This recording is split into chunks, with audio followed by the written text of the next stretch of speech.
Break it down. Okay, this is the breakdown. Okay, I brought Jay Prince into the sport of boxing, right? Yeah. You hear me? Yep, you good. I brought Jay Prince into the sport of boxing. He was helping me with independent music. And the ultimate goal was for us to get fighters, and then we become business partners. Mm-hmm. Our contract came to an end. He went his way, I went my way. Simple and plain. Now, a very, very smart, shrewd businessman, Al Heyman, we come together. Mm-hmm. We do a business deal. And I upheld my end of the bargain. He upheld his end of the bargain. And we stuck together. We knew what we wanted to do. We had certain goals we wanted to accomplish. And the ultimate goal was to always make sure that the talent gets paid the most, not the manager or the promoter. That has always been the ultimate goal from the beginning. And that's what we talked about from the beginning. And that's why we were able to be so successful. Now, when you look at boxing, mm-hmm.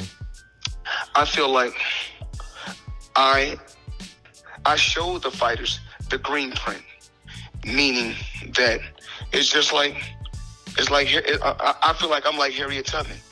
It's not showing certain people how to escape, through the Underground Railroad. I built the Underground Railroad. I built the tunnels. Mm. So remember, I told you this before.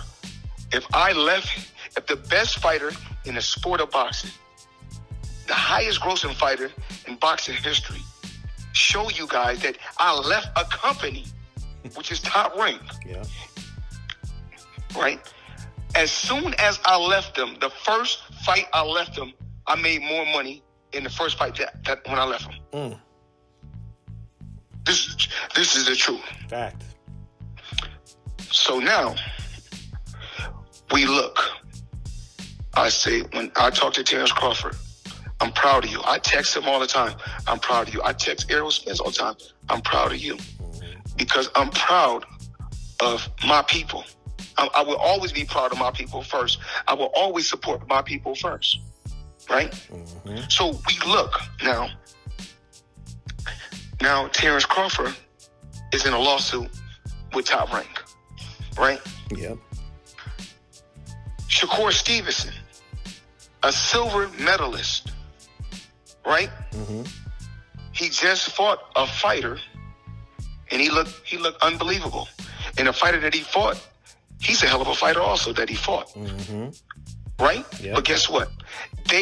Top Rank show you how much respect they got for Shakur. They made Shakur the B side and made his opponent the A side. And they wasn't even selling Shakur Stevenson apparel. Okay. They wasn't even selling Shakur Stevenson apparel. Mm. Right? Mm-hmm. I mean, and then you look, and everybody was saying, we want to fight Tank, we want to fight Tank, we want to fight Tank. And I'm not talking about Shakur. I'm just talking about everybody in general. Mm-hmm. Right? If I'm not the best at what I do, then why is everybody talking about my fighter? Why is everybody chasing my fighter? Right. Okay. How did Canelo blow up? Canelo got blow up because he was fighting on my undercard. Every time I fight, he would fight on my undercard. Yep. And the ultimate goal was to build him up to fight me. Which is exactly what y'all did. Okay. So we're going to make this make sense. So we're the smart ones. We are the same ones that went over there. Me and Al are the same ones that went over there. We first of all, we beat the CEO of Golden Boy, which is Oscar. We knocked him off the block, right? Mm. Okay. Shane Mosley was signed to Oscar, right? Yep. We beat him. Marquez was signed to him, right? Yep. We beat him, and we can keep naming fighters. The list goes on and on, right? Mm-hmm. We knocked all 8 fighters off the block, right? Yep. And guess what we did? Lift them up and dust them off and say, guess what? We're going to continue to do business with you guys. Mm-hmm. So now we look. it's okay to go in a guy's backyard and fight, right? Because we all got to do it. Sure. We all got to do it. But one thing that we're not going to do, you look at Devin Haney, right? Okay, he proved himself by going over into Kimboso backyard in his country and beating him. But then it's okay to do a rematch, but we got to do a rematch on the even playing field. Not in America, not in Australia, but somewhere else. So all I'm saying is this. I'm not mad at no fighter or no promoter. I'm just opening everybody's eyes and letting people know what's going on. When they say, okay, how do Floyd know what's going on with these ESPN writers? Okay, then if y'all don't know, man, Al Heyman is like a second father to me, right? So if Al Heyman is like a second father to me, you don't think we talk on the phone every day? So who gonna know what's going on first about fighters with Mayweather Promotions or with fighters in Mayweather Promotions and PBC before me and Al Heyman? Right. That's it. That's the top of the food chain. So a lot of times when I say something, they're like, oh, Floyd don't know what he's talking about. Oh, how would he know? Okay, once again, me and Al Heyman is partners. I can't be in a fight game for 26 years and not be a shot caller. Change the whole matter of fact, change the sport of boxing and not be a shot caller. Yeah. You bosses talk to bosses. So like I said before, anytime when fighters are like, oh yeah, any fighter can use their symbol.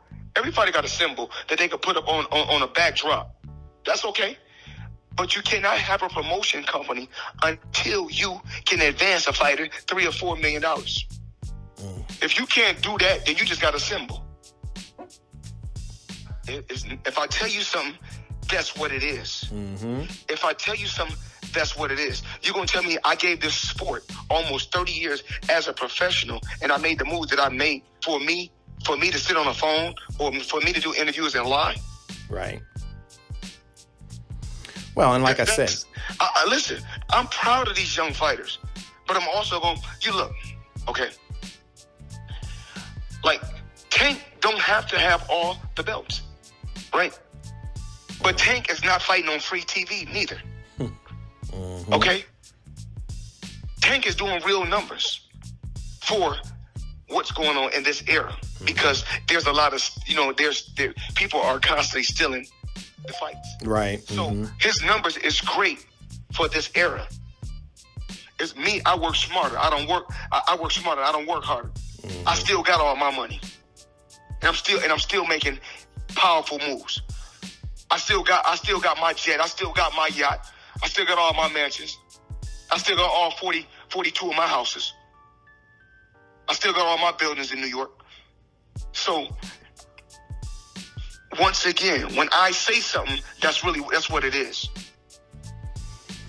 Well, like I said earlier, I think you're the only person I know who actually can speak to Al Heyman on a daily basis. I don't know anybody else in the world that can do that. So when I talk to you about PBC stuff, whatever you say, that's what it is. when I tell you this, it's so crazy. When I tell you this, it's all one umbrella. I don't care about having the Mayweather name. Man, it's so much stuff that I own out here in the world. So many different clubs, so many different businesses. People don't even know. A lot of my enemies can be somewhere partying in one of my nightclubs. In one of my nightclubs, I don't even say nothing. I laugh. Because like I always say, you got to watch my posts when I post on social media. A lot of time I say, remember this, I will always have the last laugh. I'm proud of these fighters, but I got to wake these fighters up. It's all about waking these fighters up. There's not a better team to be with than Floyd Mayweather and Al Heyman. There's not a better team to be with. And they be like, well, we can just be with Al. Well, you could be with Al, but guess what? You need both. If you want to do record-breaking numbers, you need both. I was about to say, to me, that's saying the same thing. That's the reason why you look at Tank's career. Tank is with both. So once again, like I said before, I know what I'm doing. Al know what he's doing. And we got a relationship that can't be broken. We got a bond that can't be broken. We communicate, and when we communicate, it's all about growth. It's all about helping fighters grow. Tell me why we're not the best. You look when we fight. Guess what? It's so crazy. When I fight any of these fighters, when I was fighting majority of all these fighters, guess what? We're not tripping because it's all under one umbrella. And you've been saying that for years. I told you guys that a long time ago, but nobody listened to me.